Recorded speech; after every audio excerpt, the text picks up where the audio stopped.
So she became editor of the Weekly Review from 1938 to 1940 with a spot known as Half the World. Here, she noted that the Communist Party needed some refinement in its position on gender and on local and transnational issues of the women question, of which she asserts, quote, white women need to be clear that the Negro question is prior to and not equal to the woman question, unquote. She was met with some criticism, but stood firm in her belief that as a black woman's position, it should be that as the black woman's position is advanced, so will the entire social structure. Her assessment was that women bore the brunt of the culture's economic and social exploitation, and since women made up half the world population, no attempt to move society forward is possible if half the population remains unaccounted for and underrepresented. Absolutely. This article served the purpose of educating and organizing women around a new level of consciousness in support of the women's movement. Between 1943 and 1945, she became editor of Spotlight, a national publication of Youth for Democracy, which held strong opposition against the Jim Crow laws, and she produced two booklets known as Lift Every Voice of Victory and Jim Crow in Uniform. Between 1945 and 46, she was editor of the Negro Affairs in the Daily Worker and elected full member of the National Committee Convention of the Communist Party. Since the time Claudia was declared a member of the Communist Party, FBI agents began infiltrating her rallies and open meetings to build a case against her for exclusion and expulsion from the U.S. And as she became more influential within the U.S. Communist Party in relation to her anti-imperial views against the government, the FBI seized upon the fact that there were no birth records identifying her as a U.S. citizen. Her FBI files charged that she went by several aliases and she was in violation of the Smith Act. And she was a possible illegal alien who believes in and advocates, teaches, publishes, or causes to be published the overthrow by force or violence of the U.S. government. So she was arrested for deportation in January 19th of 1948 at her home. And she was held at Ellis Island for deportation and released on $1,000 bond on January 20th of 1948.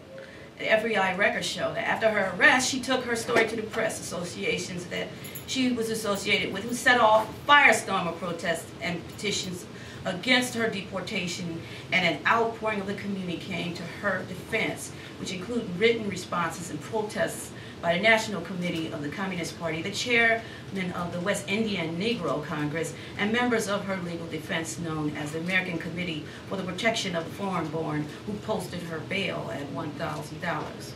After which the FBI continued to plant agents at every rally, speech, article, and event she participated in, marking her and her comrades as subjects and targets of investigation for the FBI. But her illegal immigrant status report was used as a smoking gun to deport her. So Claudia was arrested actually 4 times.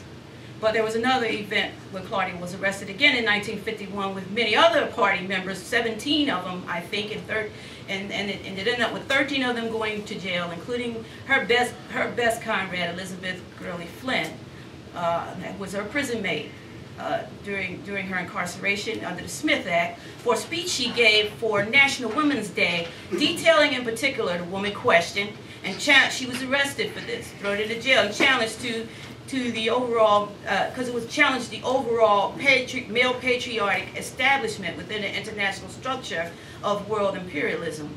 And she was charged for plotting to overthrow the government, which the Communist Party never asserted to, but which the FBI used as an excuse to throw her in prison.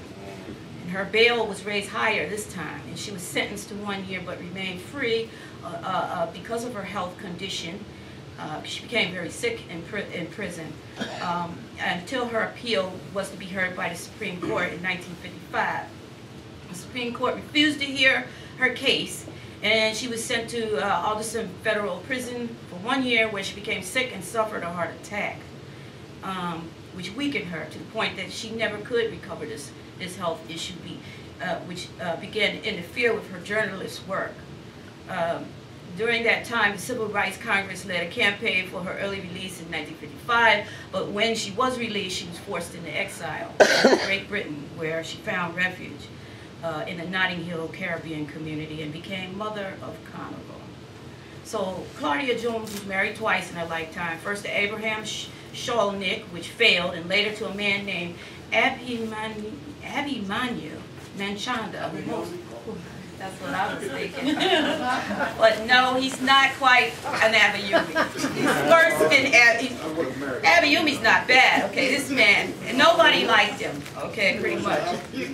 But their relationship was difficult, competitive, they say, and she lacked support from him, though they had a working political relationship. Most people did not like her. The FBI failed to obtain this information, actually, about her marital status. And, you know, her application for citizenship, she did apply for, but it was never accounted for.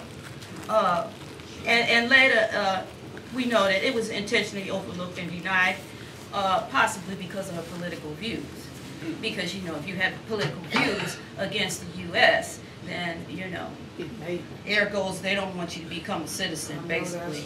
So Claudia took up residence in the United Kingdom of British Notting Hill, London, where she coined the phrase, "What is an ocean between us?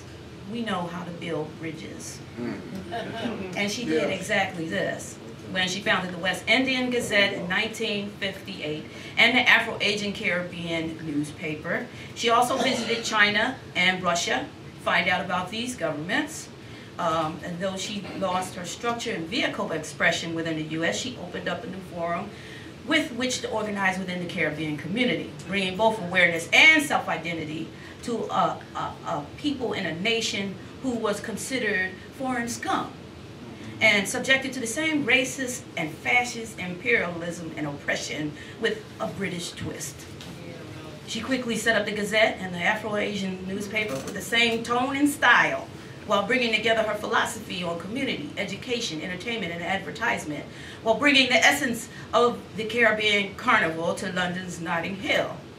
Both the newspaper and the Carnival gave a voice to the Caribbean community, both political and social, to bring together the racial divide that was going on between the race riots there that was existing against the people of color.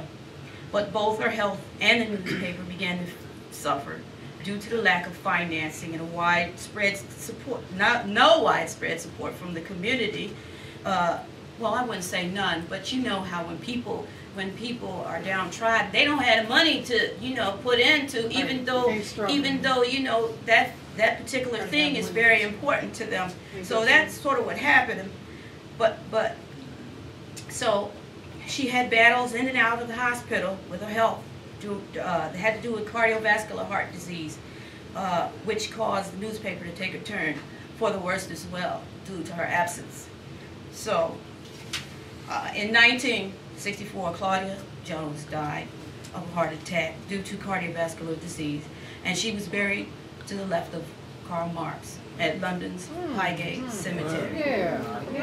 They say that she was cremated. I don't know if that's true or not, and that she had her grave is marked by a simple flat headstone, in contrast to the grandiose bust of Karl Marx. And his grave receives hails and flowers and gifts every year.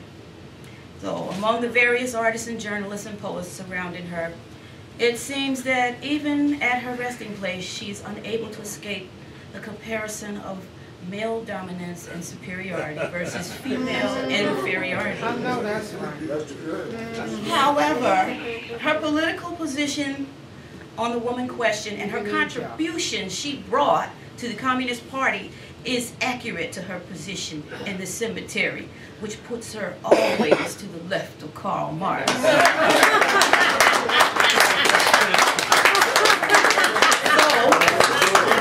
Long live the legacy of Claudia Jones.